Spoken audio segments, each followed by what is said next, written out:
আল্লাহ তাআলা বলেন সূরা নাহলের 90 নম্বর আয়াত 16 নম্বর সূরা 14 নম্বর পারাতে রব্বুল আলামিন বলেছেন ইন্নাল্লাহা ইয়া'মুরু বিল আদলি ওয়াল ইহসানি ওয়া ইতা'i যিল কুরবা ওয়া ইয়ানহা আনিল ফাহশাই ওয়াল মুনকারি ওয়াল বাগই ইয়া'iদুকুম লা'আল্লাকুম তাযাক্কারুন। রব্বুল আলামিন বলেছেন ইন্নাল্লাহা নিশ্চয় আল্লাহ তাআলা ইয়া'মুরু তোমাদেরকে নির্দেশ করেছেন, আদেশ দিয়েছেন বিল আদলি ন্যায় পরায়ণতার ইনসাফের। তোমরা সমাজে ন্যায় নীতি প্রতিষ্ঠা করো, সর্বদা ন্যায়ের পক্ষে থাকো। কথা বলে ন্যায় সম্পন্ন কথা বলো, কথা বলে হকের পক্ষে থাকো। তোমরা বাতিল কথা বলো না, বাতিলের পথ ধরো না, বাতিলের মত ধরো না। তোমরা ন্যায় নীতির উপর প্রতিষ্ঠিত থাকো। ওয়াল ইহসান, এবং ইহসান করো, মানুষের প্রতি ভালো ব্যবহার করো। কোন মানুষ যেন তোমার রূঢ় আচরণে কষ্ট না হয়। তুমি এরকম রূঢ় আচরণ কারোর প্রতি করিও না। তুমি মানুষের সাথে ভালো ব্যবহার করো।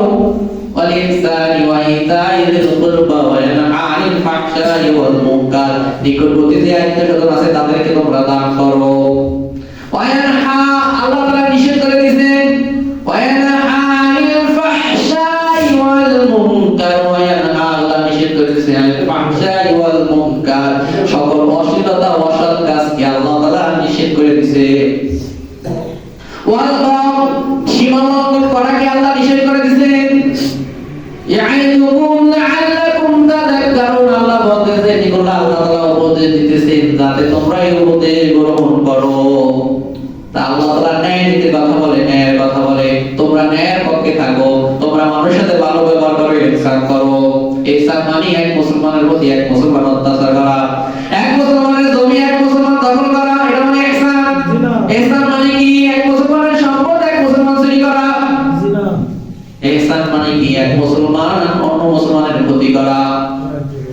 নিজের সম্পদ যেভাবে নিজের কাছে সম্পৃক্ত মনে করবেন, নিজের সম্পদের প্রতি যখন মায়া থাকবে, নিজের সম্পদ নষ্ট হলে যখন কষ্ট পান, অন্য মুসলমানের সম্পদ নষ্ট হলে অতটুকু কষ্ট পাওয়া লাগবে, তাহলে আপনি মুসলমান। যদি এটা মুসলমানের মধ্যে থাকতো তাহলে বাইরেই দ্বন্দ্ব হইতো না। হইতো দ্বন্দ্ব? হইতো না। বইটি বাইরে দ্বন্দ্ব হইতো না, প্রতিবেশীর সাথে প্রতিবেশী দ্বন্দ্ব হইতো না। তারা যদি আল্লাহকে ভুল করত, তার এই নীতিমালা তারা মেনে নিত। এই নীতিমালা মেনে না নেওয়ার কারণে সমাজের এই অবস্থা। মুসলমান কোথায়? আমাদের কোথায় আছে আমরা মুসলমানিত্ব? শুধু নামে মুসলমান, শুধু কুরবানি গরু খেলে মুসলমান, আর মুসলমানের দিলেই মুসলমান। মুসলমানের দিকে মুসলমান হওয়া যায় না। মুসলমান গুণ অর্জন করতে হয়। মুসলমান মানে আত্মসমর্পণকারী। আমি আল্লাহর প্রত্যেকটা বিধানের কাছে আত্মসমর্পণ করলাম, সেখানে আমার কোনো মতামত নাই। যেখানে আল্লাহর বিধান, রাসূলের সুন্নাহ, সেখানে আমার ব্যক্তিগত মতামত নাই। সেখানে আমি আল্লাহর বিধান, রাসূলের নির্দেশ আমার মেনে নিতে হবে, রাসূলের সুন্নাহ মেনে নিতে হবে, তাহলেই আমি মুসলমান। আল্লাহ তাআলা বলেছেন সূরা তাওবার 71 নম্বর আয়াত 10 নম্বর পারা 9 নম্বর সূরা, আল মুমিনু ওয়াল মুমিনুনা ওয়াল মুমিনাতু বা'দুহুম আউলিয়াউ বা'দ। এক মুমিন এক মুমিনের ভাই, এক মুমিনা এক মুমিনার ভাই, বন্ধু। আল মুমিনুনা, মুমিনগণ, ওয়াল মুমিনাতু, মুমিনা নারীগণ, বা'দুহুম আউলিয়াউ বা'দ, একে অপরের বন্ধু, একে অপরের পরস্পরের বন্ধু। মুমিন মুমিনের বন্ধু, মুমিনা মুমিনার বন্ধু, পরস্পরের বন্ধু বলছেন কে? আল্লাহ। আমরা কি বন্ধুর মতো আচরণ করি? আমরা সবাই বন্ধু। কে বলছে? আমরা মুমিনা সবাই? অবশ্যই। কেউ যদি আপনি মুমিন না, ইনশাআল্লাহ বলবেন না। অবশ্যই আমি মুমিন, আমি আল্লাহকে বিশ্বাস করি, রাসূলকে বিশ্বাস করি, আমি আল্লাহর সকল হুকুম আহকাম মেনে নেই, রাসূলের সুন্নাহ মেনে নেই, আমি মুমিন। তা মুমিন পরস্পরের বন্ধু, পরস্পরের বন্ধু। আল্লাহ তাআলা বলতেছেন এই বন্ধুর কাজ কি? আল্লাহ বলেছেন ইয়ামুরুনা বিল মা'রুফি ওয়া ইয়ানহাউনা আনিল মুনকার। তারা একজন পরস্পরকে, একজন অপরজনকে সত্যের আদেশ দিবে, সৎ কাজের আদেশ দিবে, সৎ কাজের কথা বলবে। ইয়ামুরুনা বিল মা'রুফ ওয়া ইয়ানহাউনা আনিল মুনকার, অসৎ কাজের বিরুদ্ধে যাবে।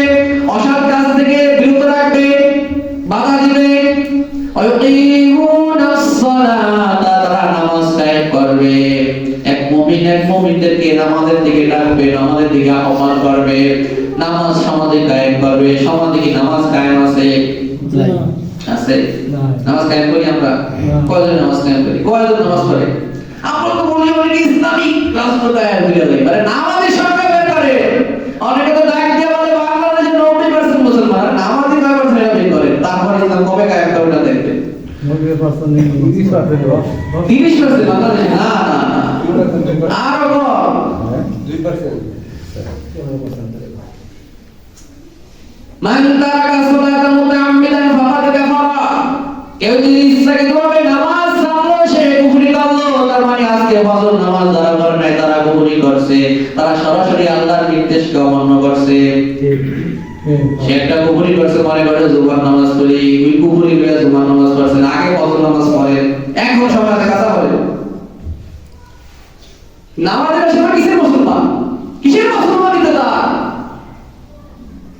ইসলামী পদ্ধতি নির্দেশ ঈমান আনার পর তার পদ্ধতি ফরজ হলো নামাজ পড়া, নামাজ পড়া।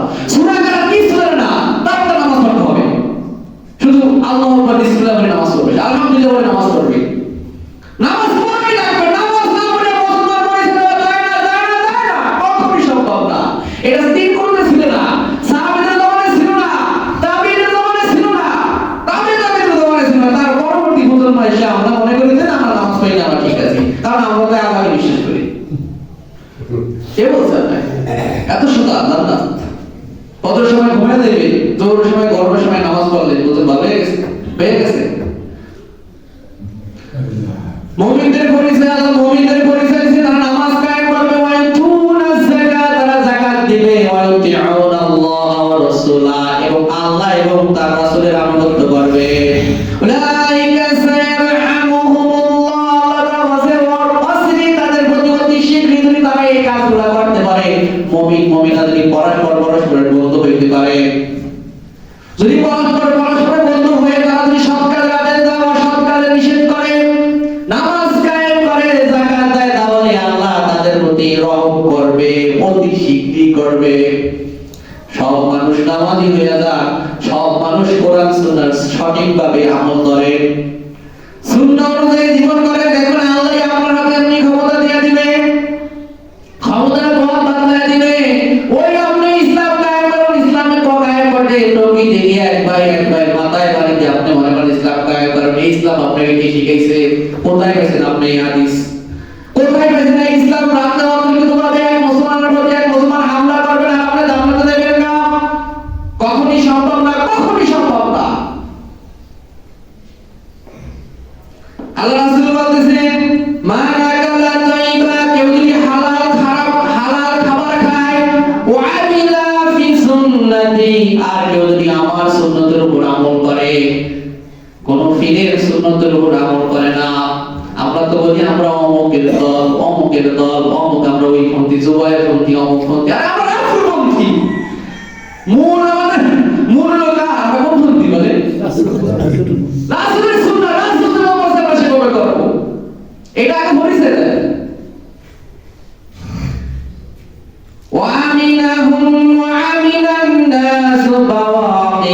আর মানুষ তার থেকে নিরাপদ থাকে, মানুষকে সে কষ্ট দেয় না। হালাল খাবার খায়, ঈমান আনার পর নামাজ তো পড়ি, হালাল খাবার খায়, আর রাসূলের সুন্নাতের উপর আমল করে, আর অন্য মানুষ তার থেকে নিরাপদ থাকে। আল্লাহ রাসূল বলতেছে দাখালাল জান্নাহ, তাহলে সে জান্নাতে প্রবেশ করবে। সুবহানাল্লাহ, সুবহানাল্লাহ, সে জান্নাতে চলে যাবে। আল্লাহু লা ইউমিনু, আল্লাহু লা ইউমিনু, আল্লাহু লা ইউমিনু, আল্লাহ রাসূল বলেন সে মুমিন না, সে মুমিন না, সে মুমিন না, সে মুমিন না, তিনবার বলছে। কত মেহমান ইসলাম ছিল। ইলা মান ইয়া রাসূলুল্লাহ, ইয়া রাসূলুল্লাহ, আল্লাহ রাসূল কে মুমিন না, কে মুমিন না, কে মুমিন না? আপনি বললেন যে মুমিন না, মুমিন না, তিনবার বললেন, কে সে ব্যক্তি?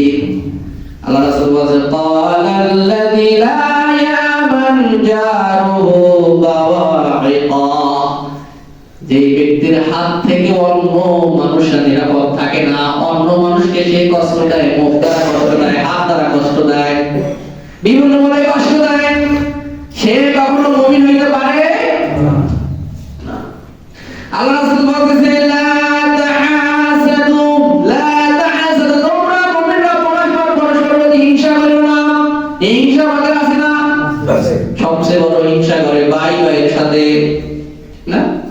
ভাই ভাইয়ের সাথে হিংসা করে। কত সপ্তাহে তো বললাম আপন কে, আজকে তো ধারাবাহিকতার ক্ষেত্রে আপন কে জানেন আগে?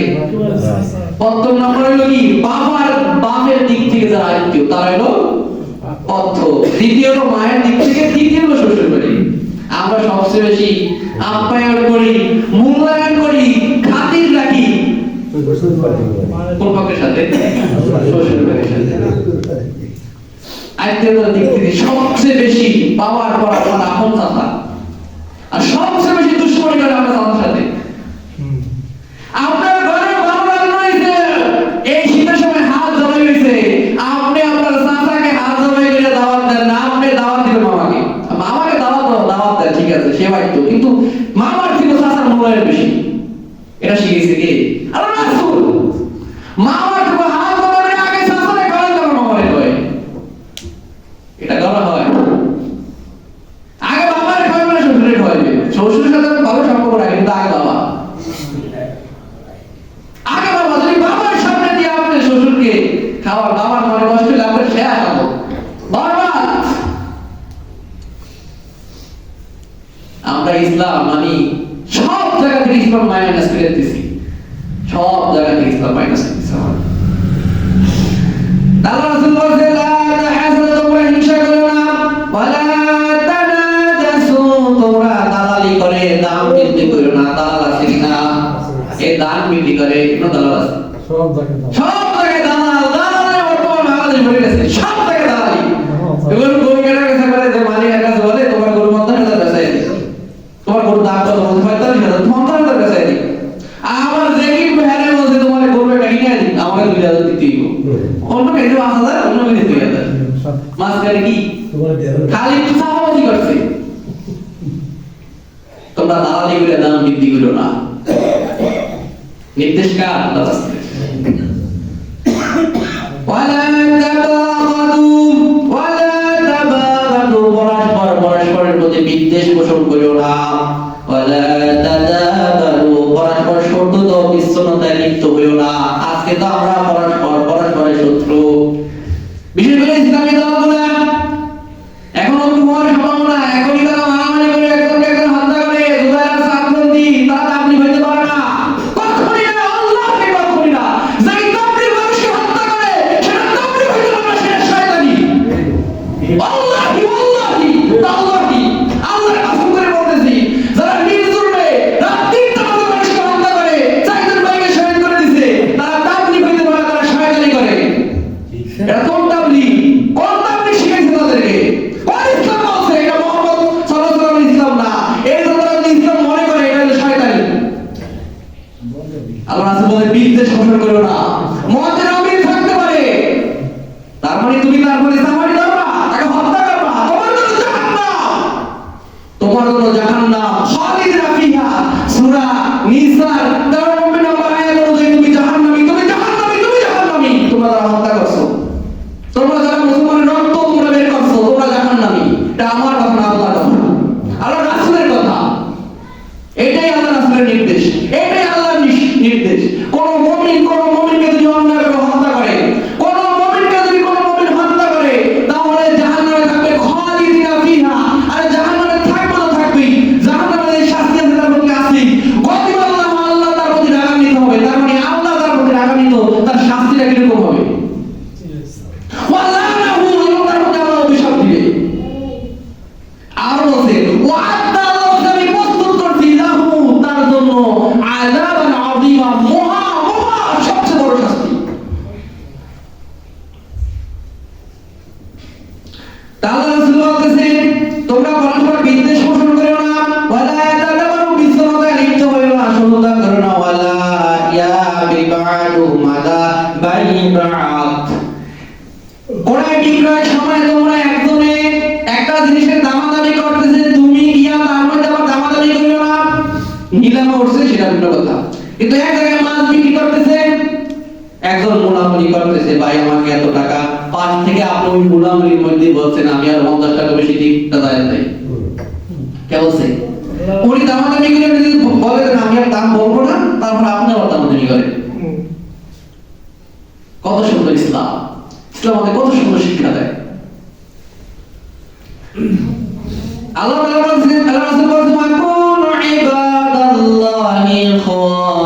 হে আল্লাহর বান্দারা তোমরা পরস্পর ভাই ভাই হয়ে যাও, তোমরা পরস্পর ভাই ভাই হয়ে যাও, তার প্রতি কারো দুশমনি রেখো না কেউ। আল মুসলিমু আখু মুসলিম, এক মুসলমান এক মুসলমানের ভাই, লা ইয়াযলিমুহু ওয়া লা ইয়াখযুলুহু, এক মুসলমান এক মুসলমানের প্রতি অত্যাচার করতে পারে না। সবাই ক্লাস মিটিয়ে দিয়েছে না? তার মানে আজকে আমরা শিখলাম আমরা মানবাধিকার কি দিব, মুসলমানের অধিকার মুসলমানরা দেই না। এক মুসলমানের সাথে আমার কি আচরণ করা দরকার, সে তার মতের মিল অমিল থাকতে পারে, যদি আমি মুসলমান হয়ে থাকি তার প্রতি আমি খারাপ আচরণ করতে পারি, এটা সম্পূর্ণ নিষেধ করছে আল্লাহর রাসূল। আল্লাহ তাআলা যেন মুসলমানদের প্রাতিত্ব বজায় রেখে মুসলমান চলতে পারে, আল্লাহ তাআলা সেই তৌফিক আমাদের দান করুন।